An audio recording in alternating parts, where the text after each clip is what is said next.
तेरा सच्चा पति तो मैं हूँ, संदेश कहाँ गया है तेरा पति? सामने तो खड़ा हूँ। गोपी क्योंकि भगवान नहीं मानती थी, इसलिए मन ही मन हंसने लगी। वाह, ये बढ़िया, ये भी भगवान। मेरी ओर देख, अभी तुझको भगवान दिखेगा। इसने कहा है क्या बकबक किए जा रहा है, देख लेते हैं क्या बात है देखने में। ये देखने में क्या बिगड़ता है, बार बार देखा है। जब देखा तो जिस समय ठाकुर जी ने कहा मेरी ओर देख, उस समय वो गोपी अधिकारिणी बन गई। ठाकुर जी को तो हम लोगों ने अनंत बार देखा है, अनंत बार, लेकिन अधिकारी नहीं बने थे कभी। हमारा अंतःकरण शुद्ध नहीं था, इसलिए जब जब हमने ठाकुर जी को देखा तो अशुद्ध ठाकुर जी दिखाई पड़े, शुद्ध नहीं दिखाई पड़े कभी, अर्थात दिव्य नहीं दिखाई पड़े। क्योंकि हमारी बुद्धि, हमारा प्रत्येक इंद्रिय मन बुद्धि रूपी उपकरण माइक था, भौतिक था, और भगवान का शरीर दिव्य है। तो हमने देखा अनंत बार रामकृष्ण को, लेकिन हमको वो दिव्य दिखाई नहीं पड़े, क्योंकि हमारी दृष्टि दिव्य थी ही नहीं, क्योंकि हम अधिकारी ही नहीं बने अभी तक कि हमको गुरु दिव्य दृष्टि दे। इस अपनी कमी के कारण हमने देखा तो अनंत बार, लेकिन कोई खास बात नहीं। हाँ ठीक है, ऐसा तो लगा कि आम लोगों से कुछ खास है, लेकिन और कोई भगवान भगवान कोई बड़ी बड़ी बात कुछ ऐसी कभी अनुभव में नहीं आया। क्यों आता? हम अधिकारी नहीं तो अनुभव में कैसे आएगा? लेकिन आज वो अधिकारी बन गई। तो ठाकुर जी ने कहा अच्छा आज फिर देख, एक बार देख, फाइनल है आज तो अधिकारी बन गई है। इशारा मेरी ओर देख। अगर अधिकारी होकर कोई श्याम सुंदर को देख लेगा तो फिर वास्तविक श्याम सुंदर दिखाई पड़ेंगे, और जो वास्तविक दिखाई पड़ेंगे बस हो गया काम तमाम। देखा तो प्रेमानंद में सराबोर हो जाए। तो ठाकुर जी कहते हैं तेरा सच्चा पति मैं ही हूँ, और अगर तुझको मेरी बात पर विश्वास नहीं है तो हाथ कंगन को आरती क्या, एक बार मेरी ओर देख दे, और मैं सही कह रहा हूं कि गलत चल जाता। बस गोपी आ गई चक्कर में। मैंने 1000 बार देखा है, मैं चक्कर में आने वाली किसी के नहीं हूँ, ऐसी वैसी लड़की में नहीं हूँ। कितने छोकरे आए चले गए आगे, मैं किसी के चक्कर में नहीं पड़ी। यो रोआब के साथ उसने देखा और अधिकारी बनी गई थी। तो श्याम सुंदर ने आंखों में प्यार भर करके फेंक दिया, डाल दिया, खोल दिया आत्मा में। आंखों के केराव आत्मा में घुस गए और परमानंद दान कर दिया। बस हो गई होली, आज होली,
कार्यवाही की, आंख से आंख मिलाया और अपनी आंख में दिव्य प्रेम भरा और उसकी आंख में डालकर उसकी आत्मा को सराबोर कर दिया।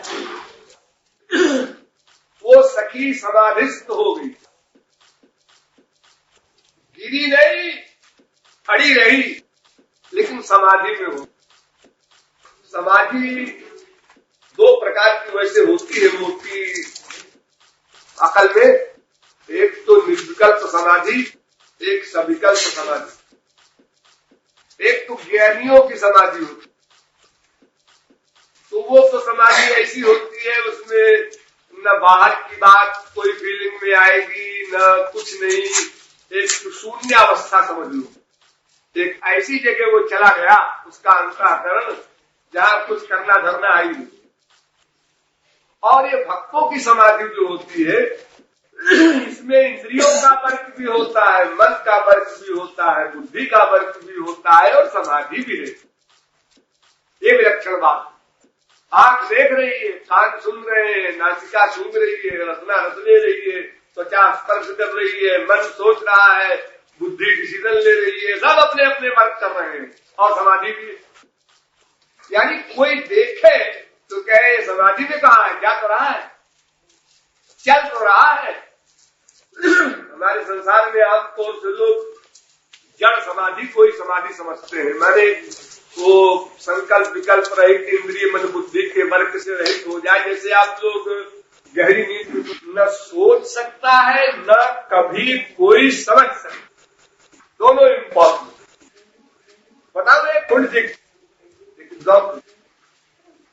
जब प्रबंधम स्वरताल बंधम, श्री कृष्ण ने जो रास किया था करोड़ों गोपियों को साथ लेकर के, उस रास में क्या था, बाहरी चीज क्या क्या थी, बाजे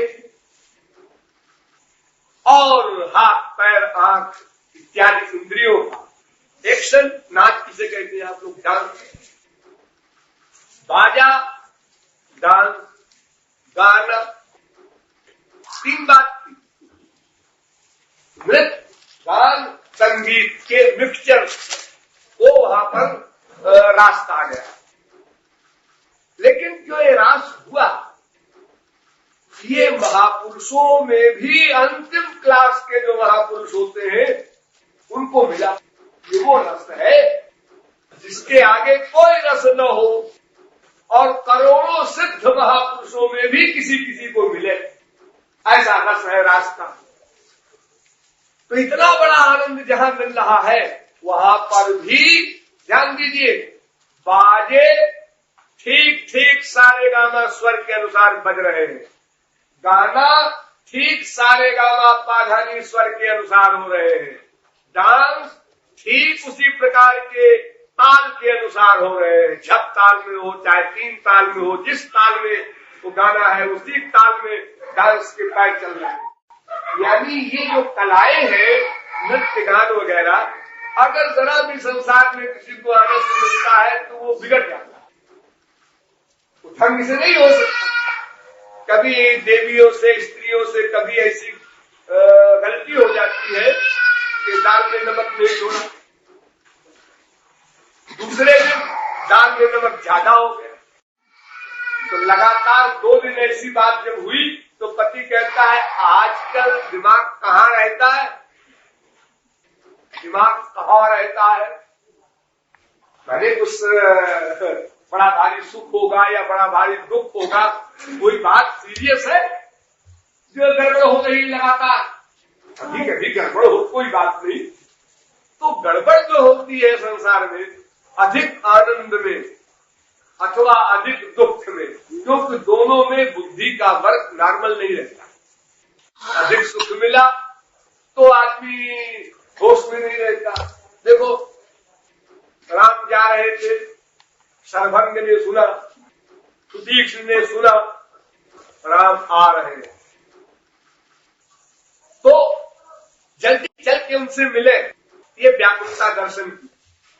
लेकिन इतना अधिक आनंद मिला कि बुद्धि खो गई।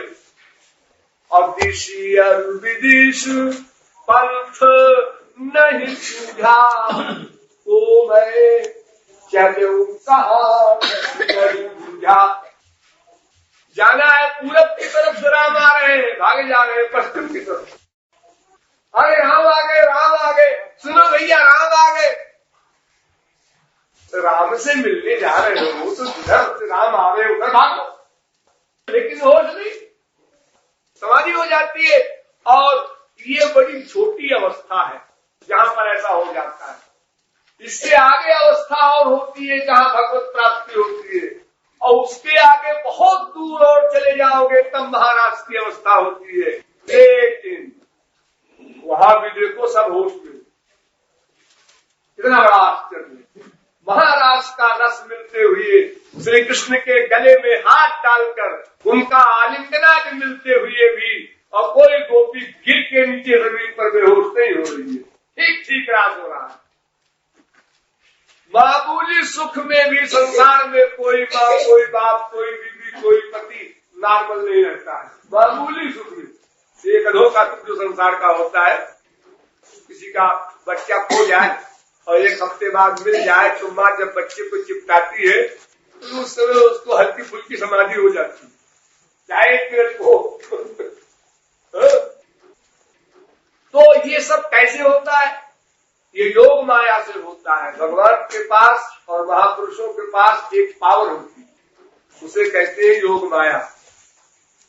उस योग माया का ये कमाल है कि अनंत सुख को कंट्रोल कर ले, अनंत सुख को अपने अंडर में कर ले, बाहर आउट न होने, ये कमाल होता है। यानी कर्म करता रहे और अपनी पर्सनैलिटी में बना हुआ है। ये विरोधी बात होते हुए भी योग माया की शक्ति से नेचुरल हो जाता है। तो भगवान श्री कृष्ण यहाँ पर ये दिखा रहे हैं कि देखो भाई, भीतर का रस तो मैंने दे दिया गोपी को, आंख से आंख मिलाते ही मैंने प्रेम दान कर दिया, लेकिन बाहर से भी इसको रंग में सराबोर करना है।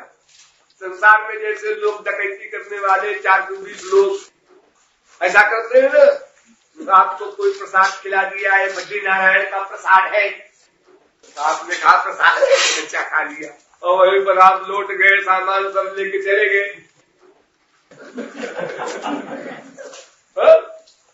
3-4 सेंट की शीशियां निकाली और एक असली सेंट सुनाया आपको, कैसा है, अभी अमेरिका से आया है, बड़ा अच्छा है। अच्छा ये कैसा है, वही पड़ गए। अब पड़ गए, सामान बाकायदा आराम से बांधो, जल्दी नहीं।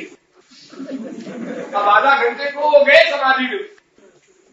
तो संसार में ये सब दवाइयों का उपयोग होता है और ठाकुर जी के पास और तरकीब है, दवाई सवाई की जरूरत नहीं है। आंख से आंख मिलाया और वो जीवात्मा समाधि में गई, अब सामान लेके चलो, कोई बात नहीं। तो ठाकुर जी को जो रंग छोड़ना है उसके लिए उन्होंने अपना पहले ये दिव्य रस दे दिया और उसके बाद फिर आराम से पिचकारी लाए, रंग भरा। तो कोई जल्दी नहीं, कोई भागना वागना थोड़ा ही है उसको। अब वो भागेगी कहाँ? अब वो भागी नहीं सकती गोपी, सराबोर कर दिया नीचे से ऊपर। और जब उसकी समाधि खुली तो उसने कहा, अरे भीतर बाहर दोनों गया, दोनों लुट गए, बाहर से भी लुटे, भीतर से भी लुटे, हर प्रकार से लुट गए। और जो हर प्रकार से लुट जाता है वो बन जाता है ना।